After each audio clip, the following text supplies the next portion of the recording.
Hello, everyone. My guest today is Samir Patel. He joined a company called Kahuna in August of 2016 as its CEO. Before Kahuna, Samir was GM at SAP and SuccessFactors, where he led the team responsible for making SAP a leading provider of collaboration solutions serving over 35 million subscribers.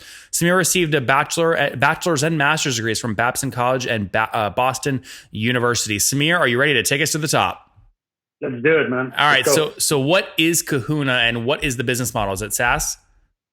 It's a SaaS company focused on customer engagement for consumer marketplaces. So everybody from, if you're a classified, you're ride sharing like an Uber or an Airbnb or a DoorDash or a Yelp or an OpenTable. When you bring buyers and sellers together, Kahuna helps you find the right buyers, spin them up, get them onboarded, get them on the platform. Same for the sellers, gives you the analytics to figure out who's your most profitable buyer, where should be doubling down, where should you fix your stuff.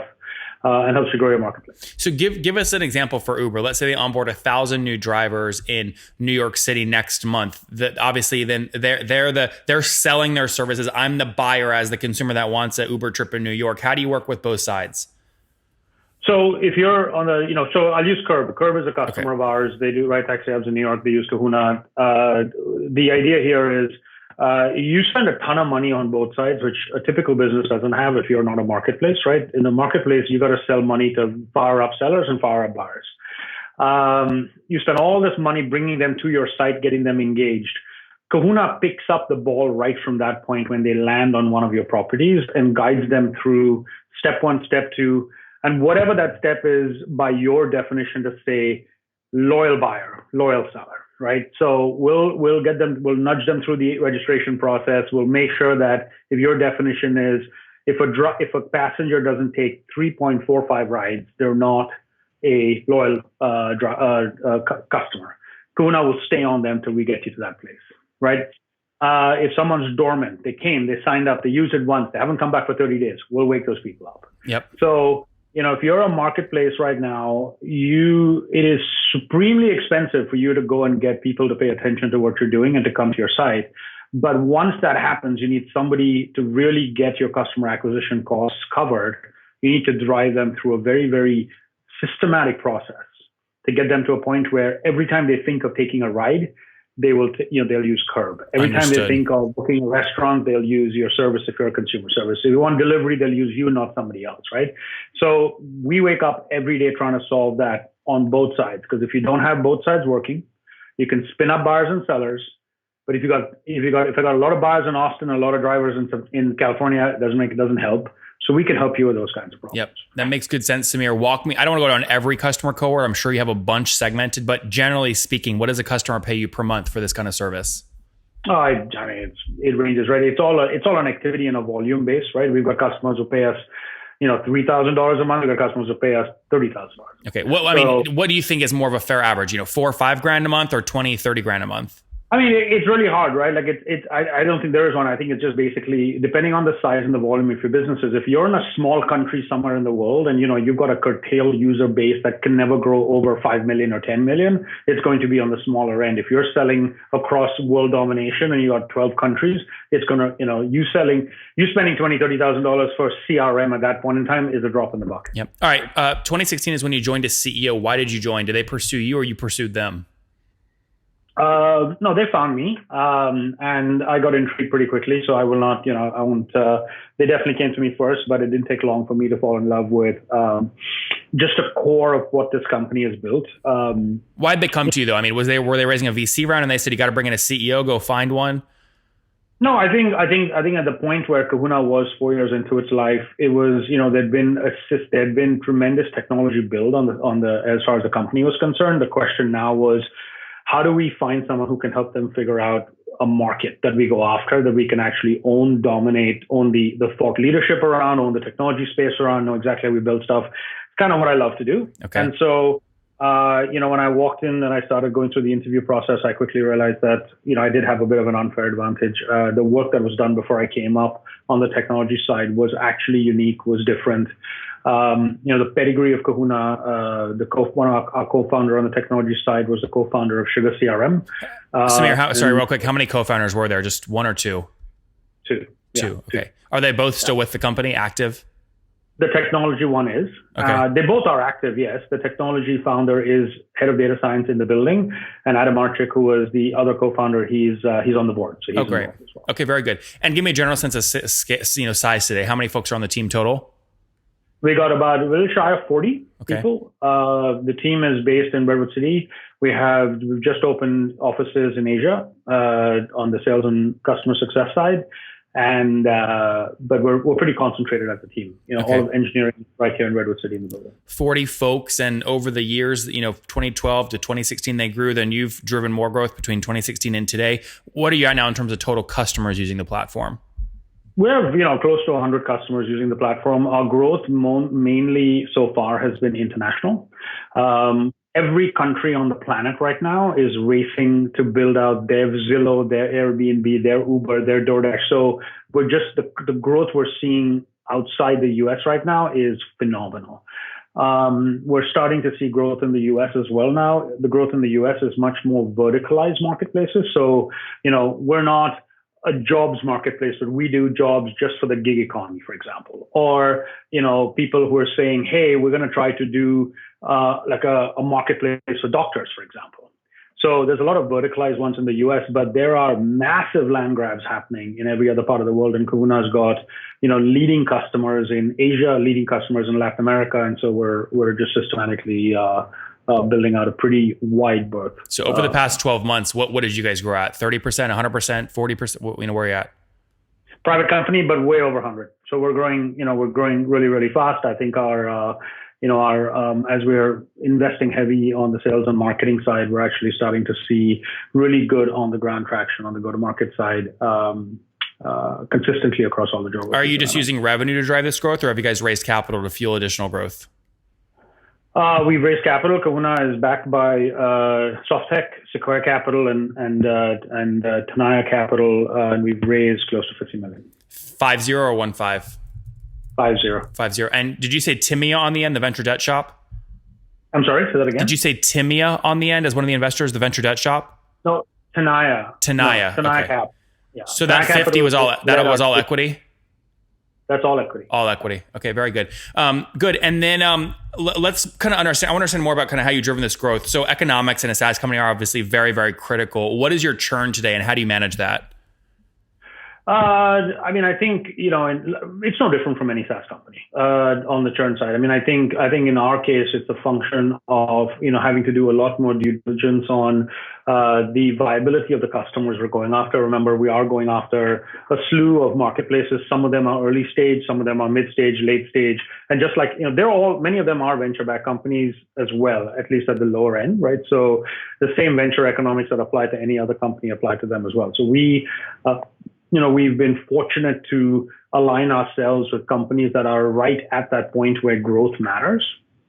And we have to figure out exactly when we get into those companies to be able to manage that, because the last thing we need is our entire customer base following the usual SaaS economics of, 1 in 10 will survive, right? We don't need to be, that's something we don't want to be chasing. So have you built though, I'm asking this question though specifically because I want to understand what expansion revenue looks like. Have you built the model that has allowed you to more than make up for lost revenue with expansion, so your net revenue retention annually is above 100%?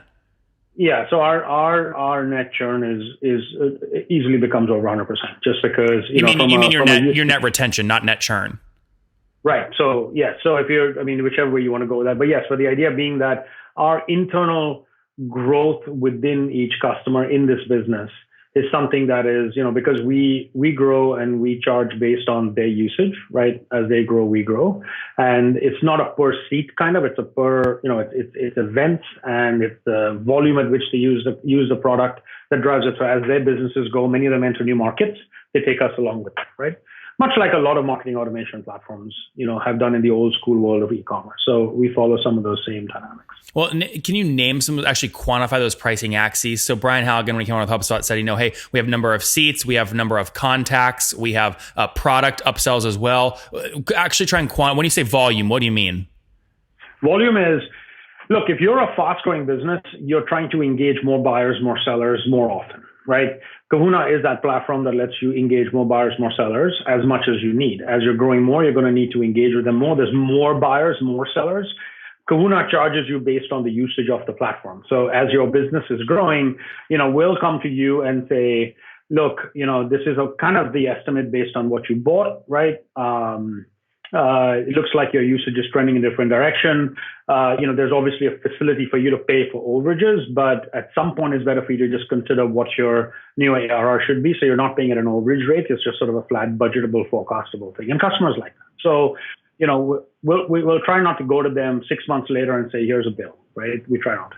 And how aggressive are you being in terms of acquiring customers? Are you happy with like a 12-month payback or 20-month or 6-month? Where are you trying to target payback period at? Definitely less than a year. Okay. Definitely less than a year. I think we've gotten our lead gen machines down to a place that we're feeling really, really good about in terms of understanding what are the troughs of customers that fit within, different average ARR values and what is the cost basis to go acquire some of those customers. I think the other thing that is pretty germane and one of the reasons why, this is also part of sort of the decision of figuring out which markets to go after. As you can imagine, there's this land grab I mentioned earlier around marketplaces. The good news is that these are all customers who have to make decisions fast. So whether you're spending $20,000 ARR or $250,000 ARR, it doesn't follow the usual SaaS economics of, well, a $300,000 deal should take 9 months to close. Not true. Nobody has 9 months in this market. If you're trying to keep Uber out of your country or Airbnb out of your country, you don't have 9 months to make any decision. So the good news is that the market, the decision cycles move really, really fast compared to, I've done this for HR, I've done this for ERP, I've done this for all sorts of categories. I feel like these markets move much faster because nobody has time to sit around. And let's assume kind of a minimum scenario inside of your company. So a minimum, someone, being onboarded is paying you $3,000 a month. Let's say you spend the full 12 months of CAC. So you spend $36,000 to get them. Where are you typically spending that? Is it heavy on your salespeople or direct spend or travel or what? No, it's none. I mean, we've done a really good job of being able to sell remotely into accounts that don't require us to do a lot of travel, and where we feel like the account sizes are big, we have feet on the street. Honestly, I think it's a question of us cleverly balancing our hosting and infrastructure costs. Because remember, a lot of what Kahuna does is real time. Like within 4 seconds of you leaving a breadcrumb somewhere in a mobile app of a customer, Kahuna updates your profile within 4 seconds or less. That kind of compute power is something that we've helped customers figure out where do you need that level of real time and near real time, right? And we help them sort of craft out that cost. So for us, it's just a question of being very clever about having the architecture built in a way where we charge for things that matter, and we don't pass on excessive costs. We shouldn't be charging a customer for a Ferrari every time they need to go to the grocery store, right? Are those those costs, you costs, can buy Ferrari. Are those costs driving your margins down below kind of the average 85% for a SaaS company? No, it could, but we've managed the architecture in a way where, we have a straight line to be able to manage that. But yes, if we gave the Ferrari to everybody, then you're passing on cost to a customer that they're like, well, okay, give it to me for the use cases I need. Yeah. Right? And then when looking at kind of future growth and where you see the space going, talk me through last funding round. How recently was that? We did an inside round in Q4. Not really talked about the numbers. We did an inside round. All the investors came back. Okay. To do a round for us in Q4. So 2017. 2017. Yeah. So are you looking at raising again this year, or you're still investing from that raise? Yeah, we're fine. We're fine. We're totally fine this year. We're just heads down right now. I mean, as you know, that's a very time consuming process, and we started to get it out of the way last year, so we can just focus on growth right now. So I assume you're burning cash, obviously putting that investment to work. You're not cash flow positive yet.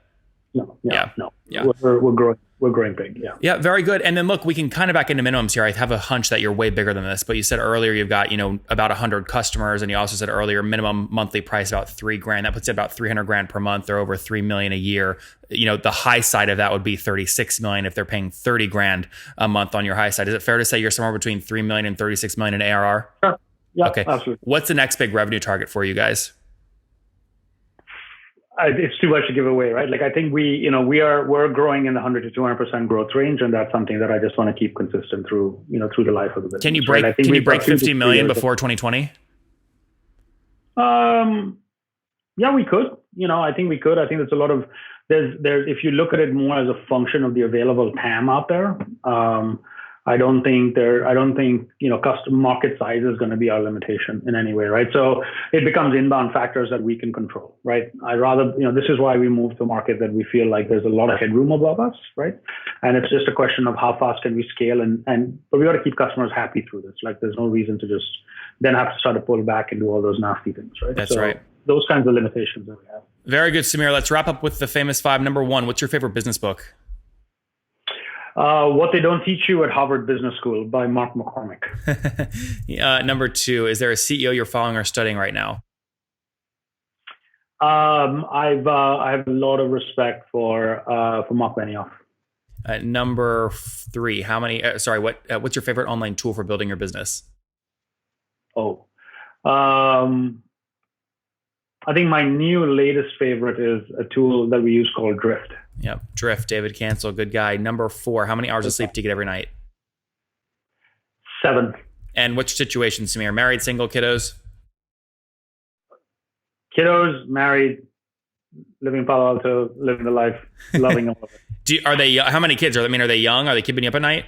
Yeah, they're 12 and 6. Ooh, so they're 12 and 6. We're a big sports family. Competitive squash players. I was one. My son is.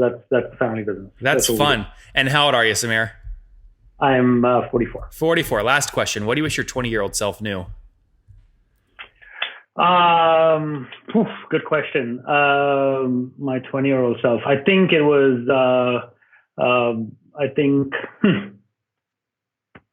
Good question.